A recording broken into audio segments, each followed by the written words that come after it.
नमस्कार साथियों, हमारे साथ मौजूद है लेखक संतोष मिश्रा सर, जो नरेंद्र मोदी के ऊपर काफ़ी सारी किताबें लिख चुके हैं। और मुझे जितना समझ में आ रहा है, इनको नरेंद्र मोदी के बारे में अच्छी खासी जानकारी है।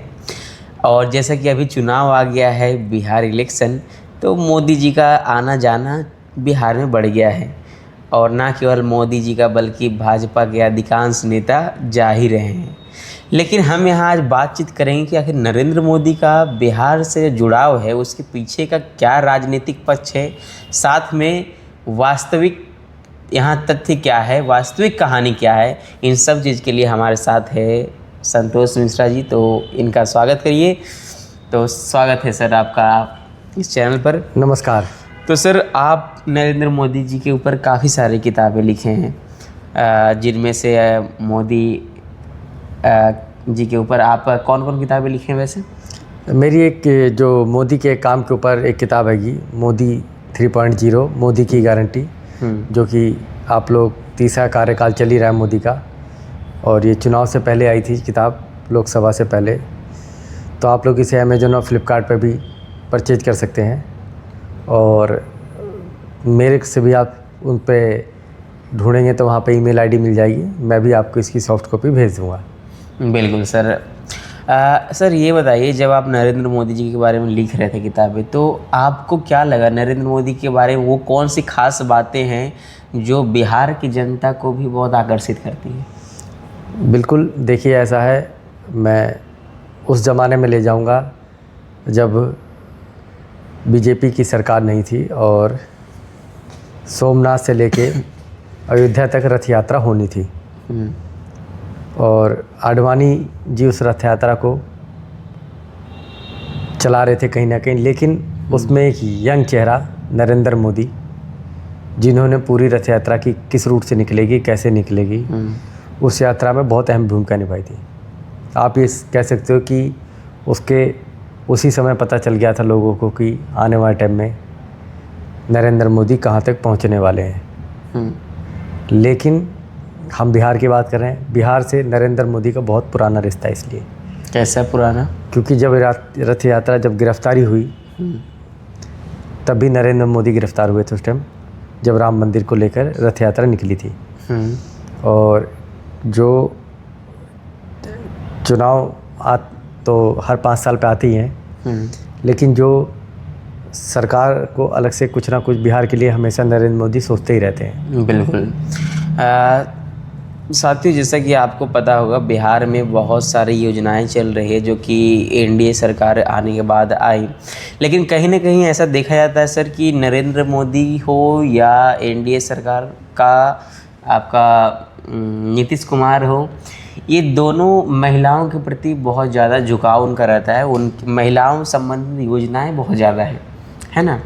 तो मतलब इसके पीछे का क्या मंशा है? क्या वो महिला सशक्तिकरण पे विश्वास करते हैं एनडीए सरकार, या फिर वो मानते हैं कि वोट बैंक ज़्यादा महिलाओं में है?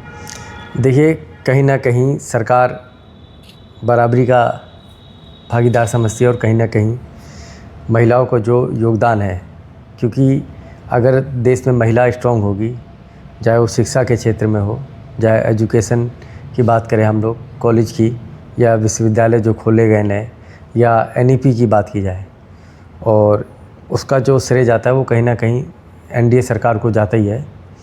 और इसमें कहीं ना कहीं जो नरेंद्र मोदी का एक सपना है कि 2047 तक हम विकसित भारत का, उसमें महिलाओं का योगदान बहुत ज़्यादा होने वाला है। क्योंकि कहीं ना कहीं महिलाएं एक राष्ट्र के प्रति उनकी भी अपनी जिम्मेदारी बनती है, कि इसलिए जो उन्होंने सपना देखा है नरेंद्र मोदी ने, तो उस प्रकार वो महिलाओं की मदद करते ही हैं। चाहे वो हर घर शौचालय की योजना हो, या उज्ज्वला ये योजना हो जो सिलेंडर देने की योजना थी, या फिर जनधन योजना ही, या जनधन हो। अच्छा सर, आपने यहाँ जिक्र किया कि विकसित भारत, तो नरेंद्र मोदी अक्सर ये जिक्र करते रहते हैं कि विकसित भारत अगर बनाने में सबसे बड़ा योगदान निभा सकता है कोई, तो बिहार की युवा सब उनमें अहम भूमिका निभाएंगे। तो कहीं ना कहीं ये भी देखा जा रहा है कि बिहार के युवा या कहिए तो बिहार के लोग अक्सर पलायन के शिकार रहते हैं। वो उन्हें दूसरे राज्य का दौरा करना पड़ता है काम करने संबंधित ही, चाहे वो शिक्षा के संबंधित हो। तो क्या लगता है आपको, जैसे 2 बार एनडीए सरकार तो रह गई, एनडीए सरकार क्या ये पलायन रोक पाएगी अगर इस बार भी ये सरकार जीतती है तो? नहीं, मुझे पूरा विश्वास है कि नरेंद्र मोदी जो एक ग्लोबल चेहरा भी हैं राजनीति के, और बिहार को लेके जो उनकी सभाएं चल रही हैं, उससे ये लगता है कि कहीं ना कहीं जो परिवारवाद की राजनीति भी ख़त्म होगी। और दूसरा, जो कहीं ना कहीं चीज़ें एक रोड मैप में आती हैं, उसके बाद उसको जो उनका एक सपना था कि मैं एक चीज़ यहाँ से भेजूँ सीधा खाते में जाती है। अब मान लो दिल्ली से कोई पैसा आ रहा है, आपके सीधा अकाउंट में आ रहा है। और महिलाओं को जो अलग से भी कुछ अधिकार दिए गए हैं, तो उसका भी कहीं ना कहीं फ़ायदा होगा। और ये सब आप ये कह सकते हो 2047 का जो विकसित भारत का सपना उनका, उसके लिए बिहार के जो युवा हैं उनका बहुत बड़ा योगदान होने वाला है। और जो पलायन की समस्या रही है, इसके ऊपर भी सरकार ने बहुत ज़ोरों शोरों पर काम करना शुरू कर दिया है, और पहले से भी किया है। तो पहले के मुकाबले थोड़ी पलायन की समस्या जो कम हुई है। फिर जो बेसिकली होती है, जब आपको उद्योग या कोई बड़ी कंपनी वहाँ लगेगी तो उससे भी फ़ायदा होगा। तो उन चीज़ों को देखते हुए नरेंद्र मोदी ने कुछ स्पेशल पैकेज भी तैयार किया होगा बिहार के लोगों को लेके। आपके अनुसार मोदी जी का क्या विज़न है, क्या किस तरह से वो पलायन रोक पाएंगे, क्या लगता है आपको? देखिए, मुझे जो लगता है उसके हिसाब से सरकार उस रूपरेखा में पहले से भी काम कर ही रही है। 2014 में जब एनडीए की सरकार बनी, और जब से लेकर अभी तक बिहार को काफ़ी पलायन का रेशो कम हुआ ही है। तो उससे कहीं ना कहीं प्रधानमंत्री का एक वो जो विज़न है, उसकी तरफ बिहार को भी थोड़ा सा मेहनत करने की ज़्यादा ज़रूरत पड़ेगी। क्योंकि जब घर में कोई बच्चा कमज़ोर होता है तो उसके मम्मी पापा जो होते हैं उस बच्चे पर थोड़ा ज़्यादा ध्यान देते हैं। उसका ध्यान देने का नतीजा ये होता है कि वो कहीं ना कहीं और बच्चों के मुकाबले ज़्यादा ताकत के साथ फिर खड़ा होता है। तो कई राज्य बहुत जो हैं पहले से विकसित है, तो बिहार उस मुकाबले उनके साथ नहीं है। लेकिन जिस प्रकार हम लोग ये भी कहते हैं कि 5 उंगलियां बराबर नहीं होती, उसी प्रकार बिहार के अंदर भी कुछ चीज़ें ऐसी हैं जो बहुत आगे तक लोग ले जाएंगे उसमें। क्योंकि जो शिक्षा के मामले में जो वहाँ का विद्यार्थी है वो पढ़ने में बहुत अच्छा है, और वो ये आप कह सकते हो कि जो देश के सबसे ज़्यादा आईएएस और आईपीएस जो देता है राज्य, वो बिहार है। तो इसका कहीं ना कहीं श्रेय जो है बिहार को ही जाता है। दूसरा, ये भी आप कह सकते हो जो अपनी आज़ादी की लड़ाई में भी बिहार ने बहुत भूमिका निभाई। तो इन सब चीज़ों को देखते हुए बिहार जो है नरेंद्र मोदी जी के काफ़ी नज़दीक है, और इसका फ़ायदा कहीं ना कहीं बिहार को और नरेंद्र मोदी की पार्टी को मिलेगा ही। बिल्कुल सर। नरेंद्र मोदी जी के अनुसार तो ऐसा देखा जा रहा है कि बिहार को काफ़ी उपलब्धियां अब मिलने वाली है।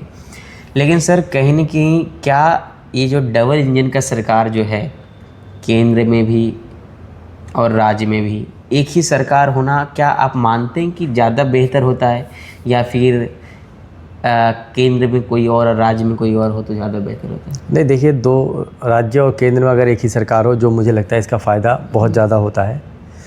क्योंकि दोनों ही बिना 2 हाथ के ताली नहीं बज सकती, तो कहीं ना कहीं ताली बजाने के लिए दोनों हाथ को जोड़ना ही पड़ता है। उसी प्रकार अगर विकासशील देश से हम लोगों को विकसित देश की तरफ जाना है, 2047 की बात कर रहे हैं जो हम, तो उसका फ़ायदा जो है नरेंद्र मोदी को इस चीज़ में ध्यान देना ही पड़ेगा कि जो मैंने जैसे बताया कि घर का कोई बच्चा कमज़ोर है तो उस पर थोड़ी ज़्यादा ताकत लगानी पड़ती है। इसलिए नहीं कि और बच्चे से हम भेदभाव करें, लेकिन और बच्चे के लेवल में लाने के लिए, और उसका जो ताकत होती है कि कहीं ना कहीं उसकी अपनी ताकत होती है, आप ये देखोगे तो उसका फ़ायदा कहीं ना कहीं होगा। बिल्कुल। तो साथियों, इलेक्शन बहुत नज़दीक है और इलेक्शन के जस्ट बाद ही रिज़ल्ट है।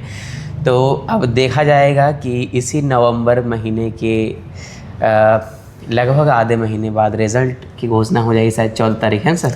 देखिए, यहाँ मैं बताता चलूँ, नरेंद्र मोदी की रैलियाँ चालू हैं ताबड़तोड़, और विपक्ष के ऊपर उनके वार भी चालू हैं। बिल्कुल। कहीं ना कहीं जो परिवारवाद या जो भ्रष्टाचार के आरोप कई लोगों पर लगे हैं उसका भी वो है। तो कहीं ये भी देखना होगा कि जो जाति या जो धर्म की लड़ाई होती है कहीं ना कहीं वहाँ पर बिहार में थोड़ा उस पर भी है, लेकिन मुझे लगता है उसके ऊपर कहीं ना कहीं विकास की जीत होगी। बिल्कुल, देखना होगा कि विकास की जीत होती है या फिर किसकी।